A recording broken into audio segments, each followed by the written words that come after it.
بسم الله الرحمن الرحيم ومن أحسن قولا ممن دعا إلى الله وعمل صالحا وقال إنني من المسلمين।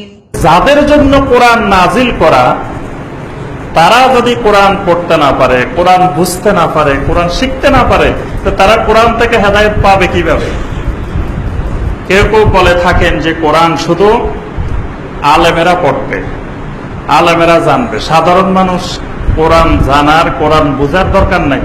তো সাধারণ মানুষ যদি কোরআন না বুঝে, কোরআন না জানে, তো কোরআন থেকে তারা হেদায়েতটা পাবে কিভাবে? আল্লাহ পাক বলতেছেন হুদাল লিন্নাস, এটা দুনিয়ার সকল মানুষকে হেদায়েত করবে। তাহলে কোরআনে কারীম সকল মানুষের হেদায়েতকারী, আর সকল মানুষ ওই কোরআনের সাথে সম্পর্ক রাখবে, কোরআন জানতে চেষ্টা করবে, কোরআন বুঝতে চেষ্টা করবে, কোরআন পড়তে চেষ্টা করবে।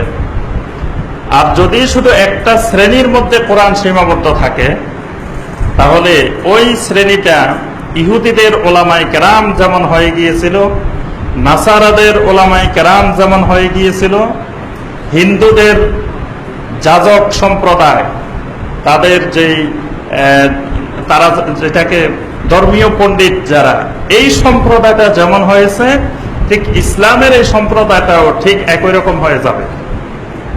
অর্থাৎ সাধারণ মানুষ যখন কোরআন বুঝবে না, তখন আমাদের মাথায় আসবে যে এই মানুষগুলো তো কোরআন কিছুই বুঝে না, এই মানুষগুলোকে যেভাবে বলবো তারা সেভাবে বুঝবে, তাহলে কোরআন দিয়ে কিভাবে ব্যবসা করা যায়, আমরা তখন ওই ব্যবসার কৌশল খুঁজতে থাকবো।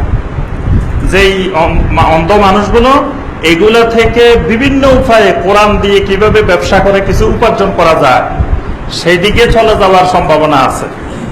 এই জন্য আমরা দেখি আমাদের দেশের মানুষ যখন কোরআন জানতো না, এক সময় ছিল যে সাধারণ মানুষ কোরআনের কিছুই জানতো না, সর্বোচ্চ জানা হলো তেলাওয়াত, এর উপরে অর্থ জানা, ব্যাখ্যা জানা, এরকম মুসলিম, সাধারণ মুসলিম সমাজে ছিলই না।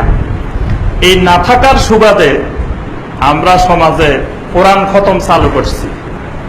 কোরআন খতম দিই না, যে কোরআন খতম করাবো, যে একজন বিপদে পড়ছে, দৌড়াই আসছে হুজুরের কাছে, ইমাম সাহেবের কাছে, ইমাম সাহেব চিন্তা করতেছি যে যদি কোরআন খতম করানোর কথাটা বলি, তো কোরআনের প্রতি তার তো সম্মান আছেই, তাহলে কোরআন খতমের কথা বললে সহজেই পকেট থেকে টাকা বের হবে, বাস কোরআন দিয়ে ব্যবসা।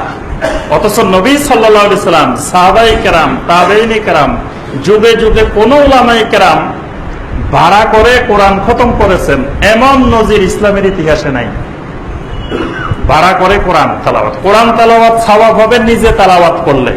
আপনি যদি নিজে তেলাওয়াত করেন, এটা হলো শারীরিক ইবাদত, এটা আর্থিক ইবাদত না। কোরআন তেলাওয়াত শারীরিক ইবাদত, নিজের গুলাই সওয়াব হয়, আরেকজনকে দিয়ে করাইলে হয় না।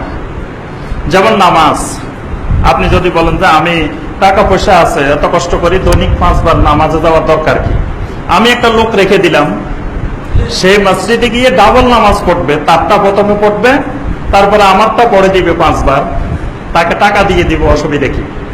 তাহলে হবে নামাজ? কেন হবে না? ওইটা শারীরিক ইবাদত।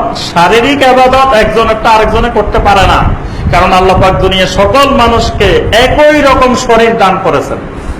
টাকার মধ্যে সমস্যা আছে, টাকা কাউকে আল্লাহ বেশি দিচ্ছেন, কাউকে কম দিচ্ছেন, কিন্তু শারীরিক যোগ্যতা, শারীরিক কোয়ালিফিকেশন আল্লাহ পাক সকল মানুষকে সমান দিচ্ছেন।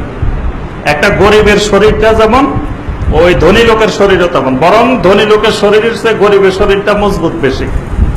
এটা আল্লাহর রহমত। তাহলে এই জন্যই এখানে আপনার আর্থিক ইবাদত না হওয়ার কারণে এটা আরেকজনকে দিয়ে বিনিময় হয় না। কোরআনে কারীম তেলাওয়াত, এটাকে শারীরিক ইবাদত না আর্থিক ইবাদত? শারীরিক ইবাদত। সুতরাং এটা নিজে তেলাওয়াত করলে সওয়াব হবে, আরেকজনকে দিয়ে ভাড়া করে তেলাওয়াত করাইলে কোনো সওয়াব পাওয়ার সম্ভাবনা নাই। তাহলে আপনি ধরেন 5,000 টাকা খরচ করে একটা কোরআন খতম করাইলেন, আপনি তো মনে করতেছেন আলহামদুলিল্লাহ বিশাল একটা কাজ করছি, কিন্তু আপনি কোনো সওয়াব পান নাই, কারণ এটা শারীরিক ইবাদত। এটা হুজুর তেলাওয়াত করলে হুজুর সওয়াব পাবে, আপনি কোনো সওয়াব পাবেন না। দ্বিতীয় বিষয় হলো শারীরিক ইবাদত নিজে করলে সওয়াব হয়, কিন্তু এটা টাকার বিনিময়ে করলে কোনো সওয়াব হয় না। সুতরাং ইমাম সাহেব বা ওই আলেম, ওই হুজুর যিনি কোরআন তেলাওয়াত করেছেন, তিনিও কোনো সওয়াব পাবেন না, কারণ তিনি টাকার বিনিময়ে তেলাওয়াত করেছেন। তাহলে আপনিও কিছু পাইলেন না, যিনি করছেন তিনিও কিছু পান নাই। মানে খামাখা বেহুদা আপনি সময় নষ্ট করলেন। আপনার টাকা গেল, ওই মাঝখান্দি হুজুরের পকেটে আপনার কিছু টাকা গেছে আর কিছু সময় গেছে, এর বাহিরে কেউ কোনো উপকারিতা পান নাই।